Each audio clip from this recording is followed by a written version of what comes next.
मनमोहिनी एक भूतिया प्रेम कहानी। गांव के किनारे एक पुरानी हवेली थी जिसे लोग मनहूस मानते थे। कहते थे कि वहां मनमोहिनी की आत्मा भटकती है, जो कभी उस हवेली की रानी थी। उसकी खूबसूरती की चर्चा पूरे राज्य में थी, लेकिन उसकी मौत रहस्यमयी थी। कहानी थी कि उसके प्रेमी विजय ने उसे धोखा देकर मार डाला था, क्योंकि वह किसी और से प्रेम करता था।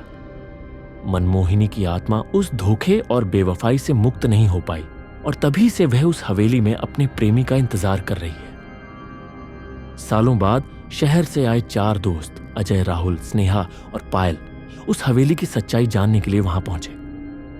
उन्हें भूत प्रेतों पर यकीन नहीं था और वे इसे बस एक अफवाह मानते थे।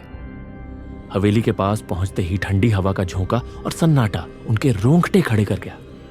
टूटी फूटी खिड़कियां, दीवारों पर जाले और एक बड़ी सी पेंटिंग जिसमें मनमोहिनी की खूबसूरत मुस्कान थी, माहौल को और डरावना बना रही थी। जैसे ही वे पेंटिंग के पास पहुंचे, पायल को लगा कि मनमोहिनी की आंखें उनकी ओर देख रही हैं। उसने बाकी दोस्तों को बताया, लेकिन किसी ने उसकी बात पर ध्यान नहीं दिया। तभी हवेली में जोर से दरवाजा बंद होने की आवाज गूंज उठी और चारों घबरा गए। उन्होंने बाहर निकलने की कोशिश की, लेकिन दरवाजा अपने आप बंद हो गया था। अचानक पेंटिंग में मनमोहिनी की मुस्कान खौफनाक हंसी में बदल गई और उसकी आंखों से खून की बूंदें टपकने लगी। हवेली में अजीब सी आवाजें गूंजने लगी। विजय, तुम लौट आए, मुझे मेरा प्रेमी चाहिए।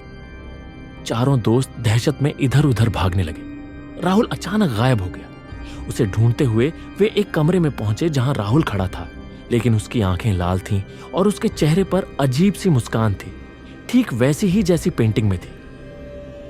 स्नेहा ने उसे छूने की कोशिश की, लेकिन उसने जोर से हंसते हुए कहा, विजय, तुम मुझे फिर से छोड़कर नहीं जा सकते।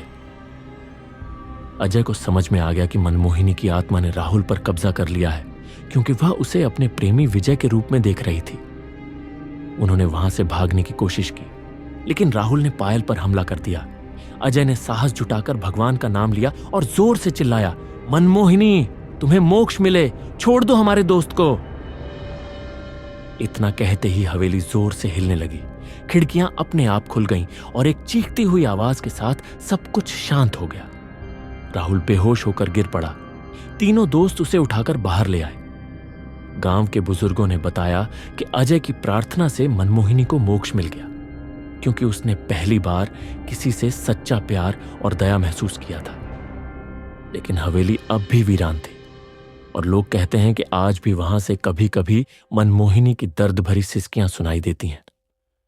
क्या आप अगली भूतिया कहानी सुनना चाहेंगे?